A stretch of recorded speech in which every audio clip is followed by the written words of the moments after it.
우리 시간 경건한 마음으로 주님께 같이 예배를 드리시겠습니다. 기도하겠습니다. 여호와가 우리 하나님이신 줄 너희는 알지어다. 그는 우리를 지으시니요 우리는 그의 것이니 그의 백성이요 그의 기르시는 양이로다. 하나님 아버지 감사합니다. 주님의 음성을 겸손히 따라가게 하여 주시옵소서. 매일의 삶 가운데 우리를 먹이시고 또 보호하여 주시는 주님과 늘 동행하기를 원합니다. 이 시간 우리의 예배를 받아 주시옵소서. 모든 말씀 예수님의 이름으로 기도드렸습니다. 아멘.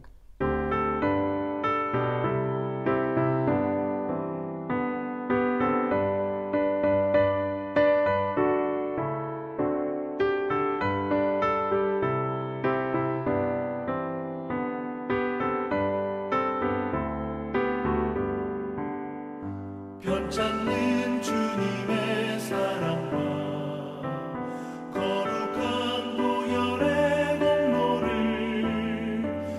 우리 다 찬양을 합시다. 주님을 만나볼 때까지 예수는 우리를 깨끗게 하시는 주시니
주님의 거룩한 보혈을 날마다 힘으로 간증해 담대히 싸우며 나가세. 천국에 들어갈 때까지 예수는 우리를 깨끗게 하시는 주시니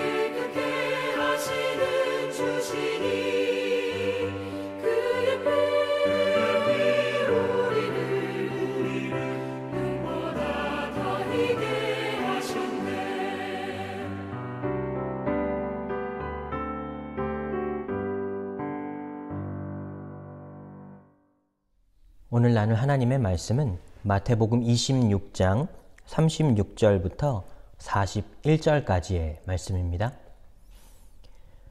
이에 예수께서 제자들과 함께 겟세마네라 하는 곳에 이르러 제자들에게 이르시되 내가 저기 가서 기도할 동안에 너희는 여기 앉아 있으라 하시고 베드로와 세베대의 두 아들을 데리고 가실새 고민하고 슬퍼하사 이에 말씀하시되 내 마음이 매우 고민하여 죽게 되었으니 너희는 여기 머물러 나와 함께 깨어 있으라 하시고 조금 나아가사 얼굴을 땅에 대시고 엎드려 기도하여 이르시되 내 아버지여 만일 할만하시거든 이 잔을 내게서 지나가게 하옵소서.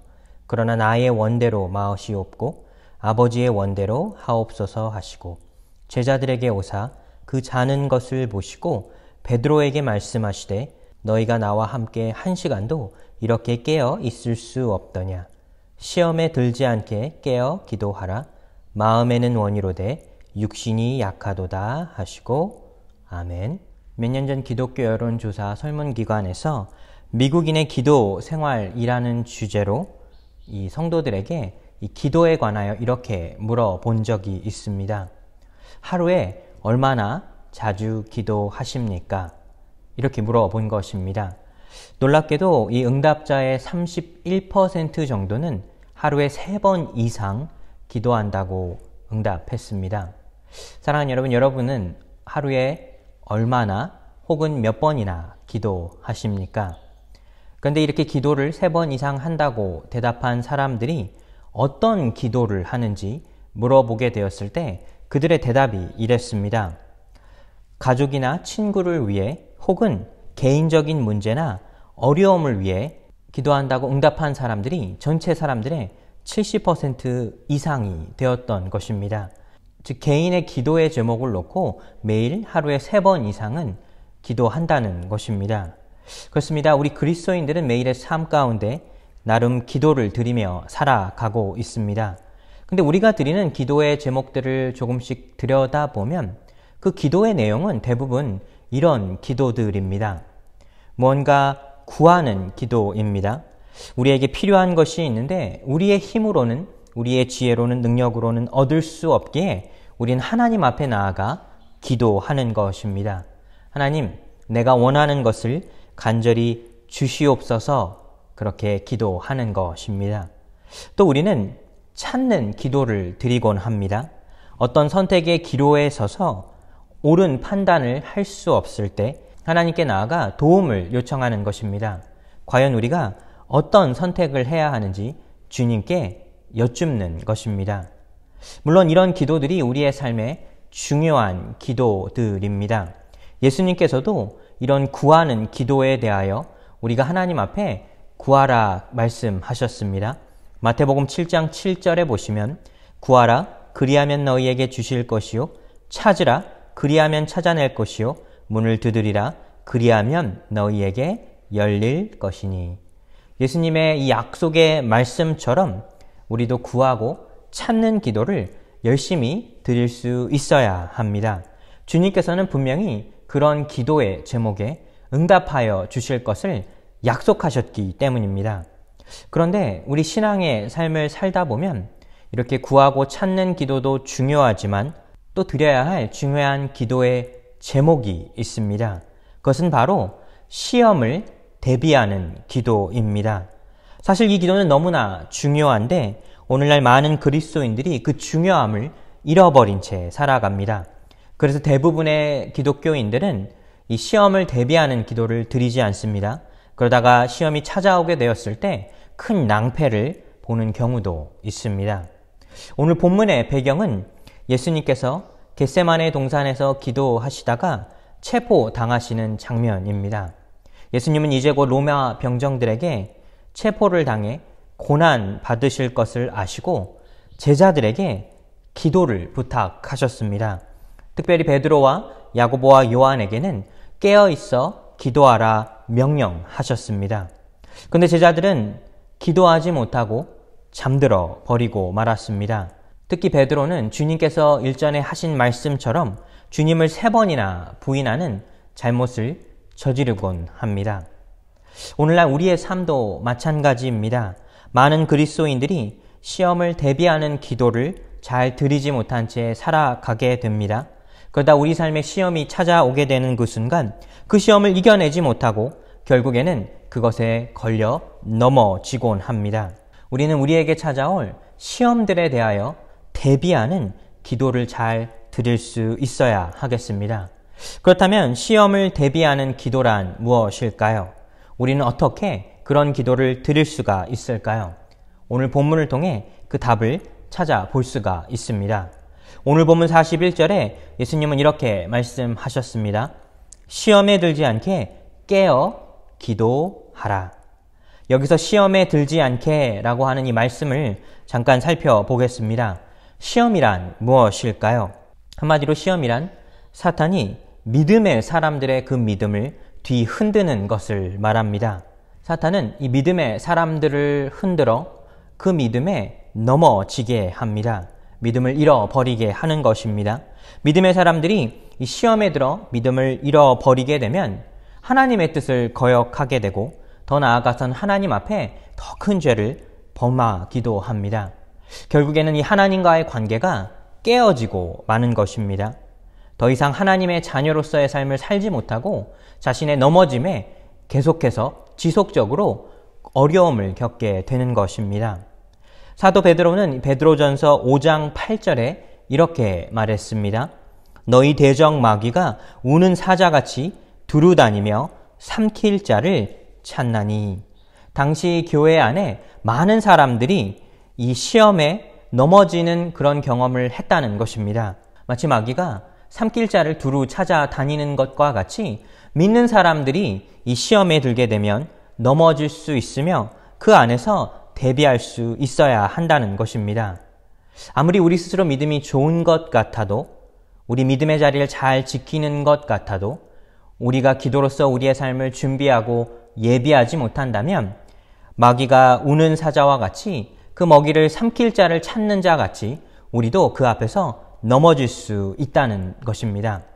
사탄은 태초부터 지금까지 쉬지 않고 이 믿음의 사람들에게 시험을 가해 왔습니다. 오늘날도 이 마귀는 우리를 넘어뜨리기 위해 쉬지 않고 우리에게 시험하고 있다는 것입니다. 우리는 이 부분을 늘 잊지 말아야 하겠습니다. 또 시험에 든다라는 그 말의 뜻은 무엇일까요? 시험에 든다는 것은 그 시험 안에 빠져든다는 것입니다. 계곡에 갑자기 폭우로 물이 불어나게 됩니다. 사람들이 급히 대피하여 계곡을 벗어나게 되었습니다. 그런데 일부 사람들은 빠져나오지 못하고 계곡물에 휩쓸리게 됩니다. 마찬가지로 마귀의 시험에 밀려들게 될 때 그것에 벗어나지 못하고 시험에 빠져들어 온갖 어려움을 겪는 것을 시험에 든다 말합니다. 그렇습니다. 우리의 삶을 돌이켜보면 우리는 늘 이 시험에 드는 위기 앞에 놓여 있습니다.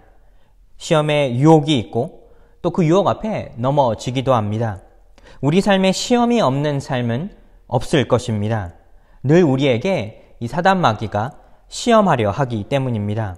오늘 본문에서 예수님은 깨어 있으라 말씀하셨습니다. 여기서 깨어 있다는 말은 무엇일까요? 이것은 비유적인 표현입니다. 졸지 않고 깨어 있는 것처럼 영적으로 깨어 있어야 한다는 표현입니다. 예수님께서는 이제 체포되셔서 십자가의 고난의 길을 걷기 직전에 놓여 있습니다. 십자가의 고난이 다가오심을 알고 계셨습니다. 그리고 기도로 대비하기 위해 이 겟세마네 동산을 찾아간 것입니다. 그리고 따르던 베드로에게 깨어 있으라, 기도로 대비하라 말씀하셨습니다. 그러나 베드로는 깨어 있지 못하고 그만 잠들어 버리고 말았습니다. 그렇습니다. 우리 삶의 중요한 것은 영적으로 늘 깨어있는 삶을 사는 것입니다. 고속도로 운전사고를 조사해 보니 사망자의 60% 이상이 이 졸음운전으로 이 사망당한 경우라고 합니다. 즉 운전자들이 운전을 하면서 깨어있게만 한다면 이 교통사고를 절반 이상으로 줄일 수가 있다는 것입니다. 우리 영적인 삶도 마찬가지입니다. 우리의 영적인 자리를 잘 지켜내지 못하고 졸고 있게 된다면 그 상황 파악을 잘 할 수가 없습니다. 그래서 시험이 다가오고 있는데도 전혀 위기를 느끼지 못하게 됩니다. 그리고 결정적인 상황 앞에서 그것에 넘어지게 된다는 것입니다. 베드로가 그랬습니다. 십자가의 고난이 임박했지만 전혀 그것에 대해 깨닫고 있지 못했습니다. 여러 차례 예수님께서 그에게 십자가의 고난이 다가오고 있음을 말씀하셨지만 그것에 눈치채고 있지 못했습니다. 또 주님은 그에게 깨어있으라 명령하셨지만 그 말씀을 듣고도 그는 영적으로 깨어있지 못하고 기도하지 못했던 것입니다. 오늘날도 마찬가지입니다. 많은 성도들이 영적으로 깨어있지 못하다가 시험이 찾아오게 되고 그것에 위기를 느끼고 결국에는 넘어지고 맙니다. 우리에게 중요한 것은 영적으로 깨어있지 못하면 결국 기도할 수 없으며 기도하지 못하면 유혹과 어려움에 넘어질 수밖에 없다는 사실입니다. 영적으로 깨어있는 사람들이 늘 유념해야 할 부분이 바로 기도입니다. 기도가 아니고서는 시험에 들지 않을 수 없기 때문입니다. 마태복음 4장을 보시면 예수님께서 마귀에게 시험을 받는 이야기가 기록되어 있습니다. 그런데 1절부터 3절을 주의 깊게 살펴보면 예수님께서 어떻게 이 시험을 준비하셨는지 대비하셨는지 기록되어 있습니다. 그때 예수께서 성령에 이끌려 마귀에게 시험을 받으러 광야로 가사 40일을 밤낮으로 금식한 후에 줄이신지라 시험하는 자가 예수께 나와서 이르되, 분명하게 예수님께서는 마귀에게 시험을 받으러 광야로 나가게 되었습니다. 그런데 시험을 받으시기 전에 바로 직전에 하신 일이 있는데 그것은 바로 40일간의 금식 기도였습니다. 40일간의 이 금식 기도를 마친 후에 마귀가 예수님을 시험하러 그 앞에 나타나게 된 것입니다. 그리고 예수님께서는 그 모든 시험을 다 이겨내셨습니다. 우리에게 참 중요한 점을 가르쳐 줍니다. 예수님께서는 기도로 다가올 시험을 대비하셨다는 것입니다. 기도한 후에야 시험을 받으셨고 그 모든 시험을 넉넉하게 이겨내셨다는 것입니다. 우리 믿음의 삶도 마찬가지입니다. 기도는 우리 매일의 삶을 준비하고 예비하는 것입니다. 마치 스포츠 선수가 매일 연습하여 이 다가올 시합을 준비하듯이 우리 매일의 삶 가운데 기도를 통하여 우린 영적인 훈련을 할 수 있게 되고 어려움이 찾아오게 될 때 그 어려움을 넉넉히 잘 감당할 수 있게 되는 것입니다. 사랑하는 뉴욕 주소망교회 성도 여러분, 우리는 시험이 찾아오기 전에 기도로 대비하고 준비할 수 있어야 하겠습니다. 우리 매일의 삶 가운데 우리가 필요한 것을 주님 앞에 놓고 기도하는 것도 중요합니다. 하지만 그것이 우리 기도 생활의 전부가 될 수는 없습니다. 우리 앞에 유혹이 찾아오기 전에, 어려움이 찾아오기 전에, 시험에 들기 전에 우리가 대비하고 준비할 수만 있다면 어려움의 순간이 찾아오게 되는 그 상황 가운데서 우리는 주님을 의지할 수 있다는 것입니다. 한 주간의 삶을 사시면서 언제 찾아올지 모르는 이 시험을 준비하시고 대비하시는 여러분의 삶이 되시기를 예수님의 이름으로 축복하여 드립니다. 기도하겠습니다. 하나님 감사합니다. 우리 매일의 삶 가운데 기도로 우리 시험을 대비하고 준비하게 하여 주시옵소서. 주님, 우리가 매일 삶 가운데 주님 앞에 나아가 기도하는 삶을 살게 하시고 늘 주님과 동행하여 어려움 속에서 함께 하시는 주님을 발견하게 하여 주시옵소서. 우리의 삶에 늘 함께 하시고 동행하여 주실 것을 믿으며 모든 말씀 예수님의 이름으로 기도드렸습니다. 아멘.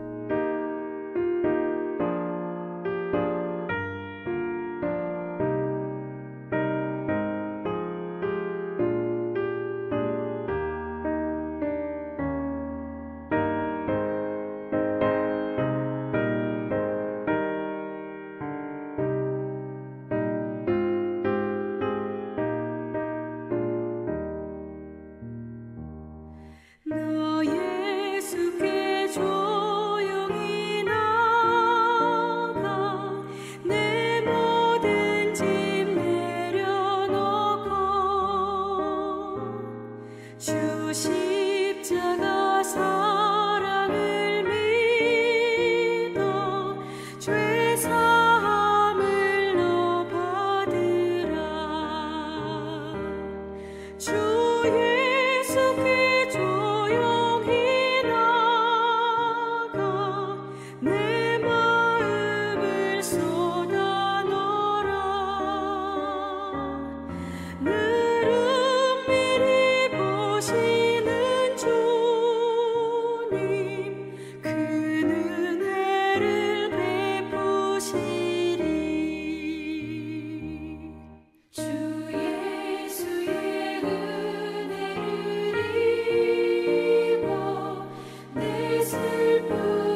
우리 시간 주기도문으로 오늘 예배를 마치겠습니다.